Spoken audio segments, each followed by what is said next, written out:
And this is the astrological forecast for the sign of Scorpio for the whole of 2025. Earlier on, when I was calculating all of this stuff for all the different signs, I came to Scorpio and I just thought, blimey, they're quiet.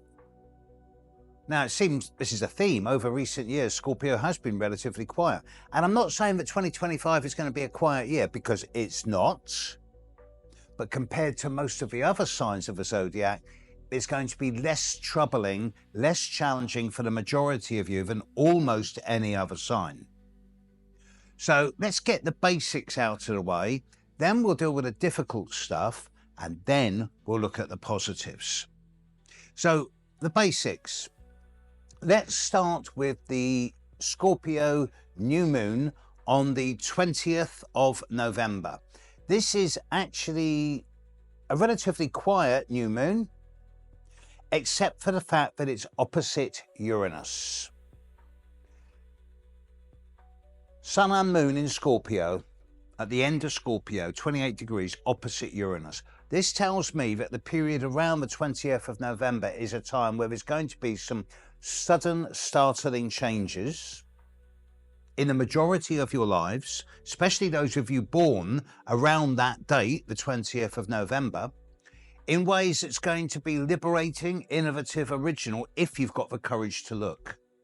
Or if you're kind of wedded to the past, it could be quite a disruptive time. But it's brief, not long-lasting. The Scorpio full moon will be on the 12th of May. And this is, again, relatively quiet, loosely conjunct Uranus, not really that big a deal. It's, I don't expect too many problems from this. Mercury is going to spend 2 periods of 2025 in Scorpio. It's going to enter Scorpio on the 6th of November and leave on the 30th. But then it's going to retrograde back into Scorpio on the, it moves into Scorpio on the 6th of October and leaves on the, and moves out of Scorpio on the 29th of October.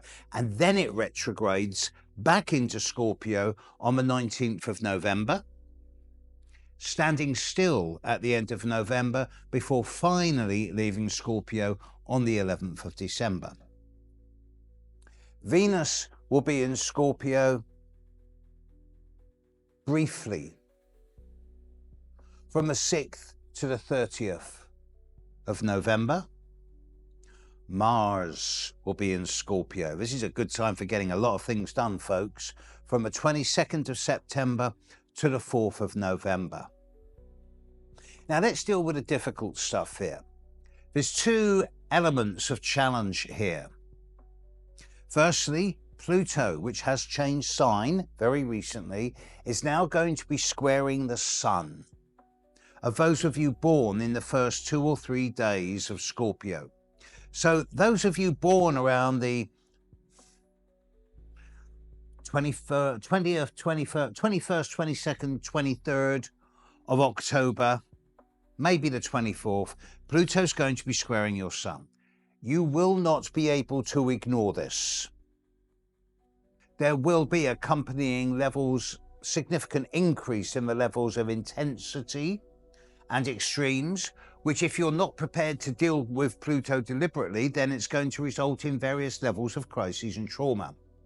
However, if you open the door to Pluto and let him come in without setting conditions on him, just open the door and say, do what you will, he will treat you relatively gently.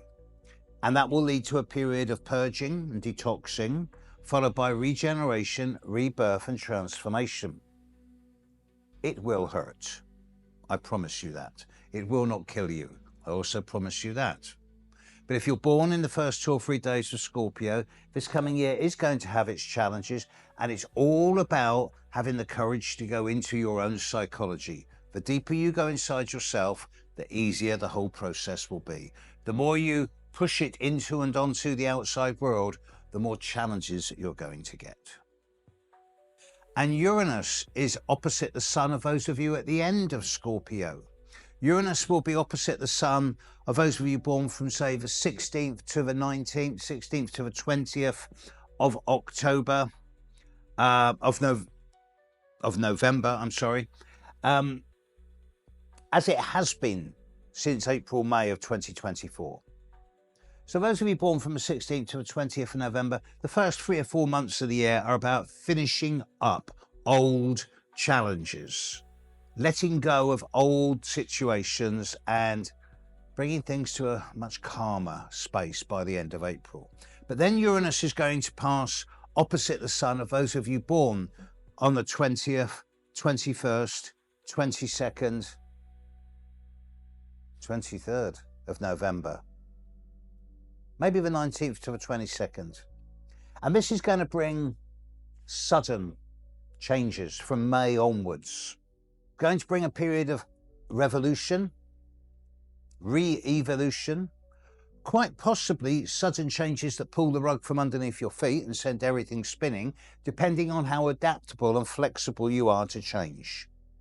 If you're brave enough to go with it, it will lead to periods of sudden opportunity, fresh starts and new beginnings, innovative, futuristic.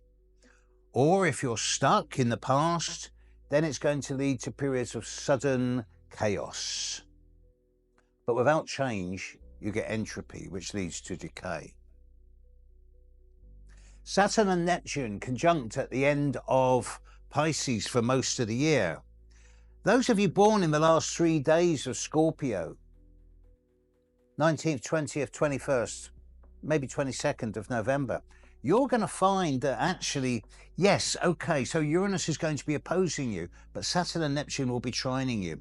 So if you've got the courage to break free from the old patterns of the past, you'll find that the future, there's a structured future in the realms of the imagination that you can create within the flexible boundaries that you're remolding in 2025.